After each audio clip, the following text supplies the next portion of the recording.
My name is Sarah Chen. I'm writing this from the broadcast booth of WYL-FM 103.3 on the coast of Maine. It's 2:34 a.m. In 13 minutes, the phone is going to ring.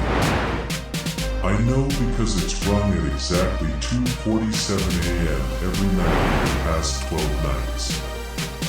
Tonight, I'm going to answer it differently. Tonight, I think I'm going upstairs. The posting, I found a job on an industry board 3 weeks ago. Experienced overnight personality needed for coastal station. Must be comfortable working alone. Must be comfortable with silence. I've been out of work for 3 months after my Boston station got swallowed by a media conglomerate. 3 months behind on rent. Living off protein bars and prime.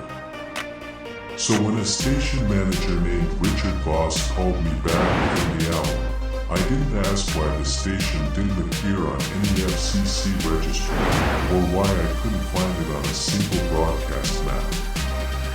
His voice sounded like it had been filtered through a century of wood smoke. You ever work overnight before? 7 years total. College and commercial. This is different. We broadcast from a lighthouse. The nearest town is 8 miles inland. High tide floods the causeway at 11:15 p.m. Once you're in until 5:45 a.m. I'm comfortable with that. Yeah. A pause so long I thought the call had dropped. That's what the last girl said too. He hired me on the spot. $1,750 a week. For a station that technically doesn't exist. I should have asked about the last girl. Night 1. The lighthouse sits on a rocky finger of land connected to shore by a strip of asphalt that disappears under 6 inches of black water twice a day. I arrived at 10:15 p.m. No other cars. The beacon was dark. The tower stood against the Atlantic like a rotted tooth, white paint peeling off in long strips that looked like skin. The keys were in a rusted mailbox with a typed note, "Studio is 2nd floor." Equipment is simple. Play music, read weather, take calls if they come, they won't. Do not go to the transmitter room. Door is locked. You don't need access. Do not broadcast after 3 a.m.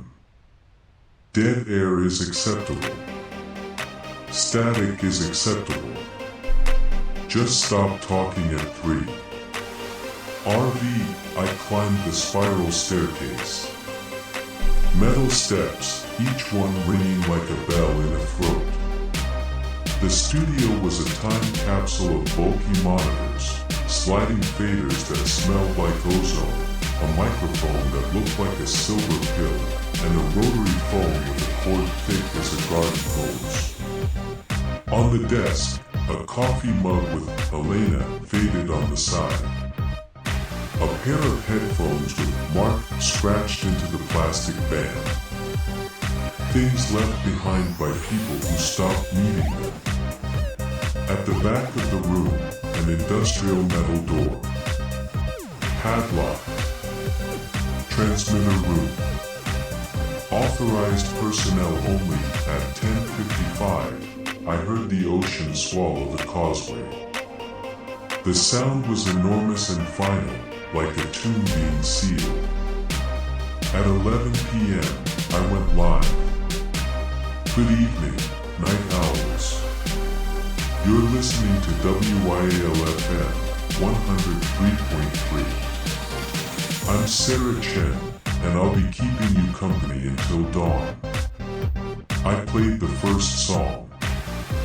took off my headphones to dig through my bag for coffee. That's when I heard it. A voice. Not through the speakers.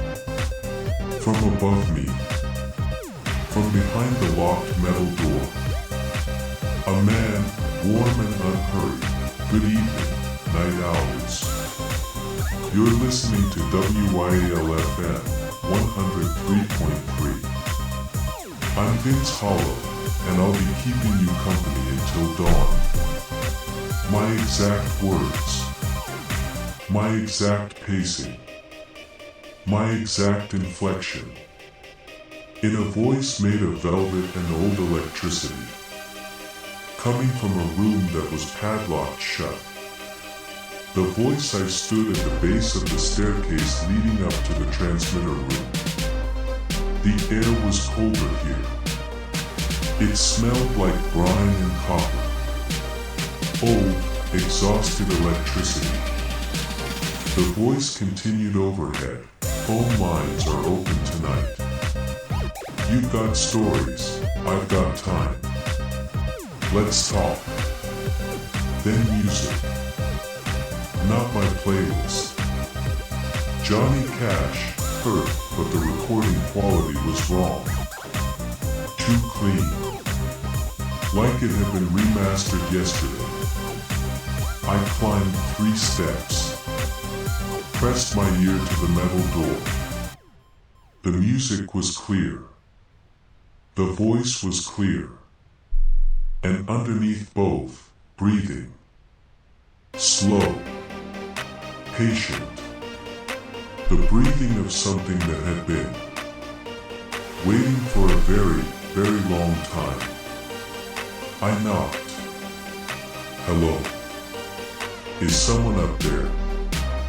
The music stopped. Silence. I counted 17 seconds. Then the voice came back, softer now, almost intimate. Sarah. That you? My blood stopped moving. Who is this? How do you know my name? I've always been here. How could I not know your name? You're the one on the microphone. I ran downstairs. Called 911. The dispatcher said she'd send someone at first light. The causeway was flooded, and the Coast Guard doesn't respond to strange noises. I called Voss. Voicemail. I spent the rest of the night locked in the studio with my back against the wall, staring at the ceiling, listening to a dead man broadcast a show to no one. I should have quit. But as the sun rose, I realized something that scared me more than the voice. The sounds of the real world, the gulls, the wind, the engine, all sounded thin. Shallow. Hollow. I found myself craving the depth of that voice upstairs. At 2:47 a.m., the rotary phone had rung. The call, the number wasn't published. Boss said no one would call. But the phone had screamed. That old mechanical shriek that vibrates your teeth. I picked it up. WAL-FM, static. Then a woman's voice. Elderly. Shaking. Is the new girl there? Please tell me you haven't gone upstairs. Who is this? My daughter worked there. 2 months ago. Overnight. Just like you. Her voice cracked. Elena went upstairs on her 3rd night. The mug on my desk. Elena. Faded letters. Left behind. What happened to her? She calls me sometimes. At 2:47 in the morning. She tells me the show never ends. that she finally found a way to never be ignored again. She tells me she's happy. The way she said happy, like it was the most obscene word in the English language. She says she's part of it now, part of the signal. I drove out there. The room is padlocked. I pressed my ear against it. A wet, hitching breath. I could hear her reading the weather. The line went dead. Above me, 3 heavy knocks vibrated the light fixtures. Sarah. The voice was gentle, almost kind. Would you like to come up? I'd love to meet you in person. I didn't go up. I sat in the booth until dawn, holding Elena's mug, running my thumb over the faded letters of her name. The lessons, I should have quit. But I went back. Not for the money. Something else.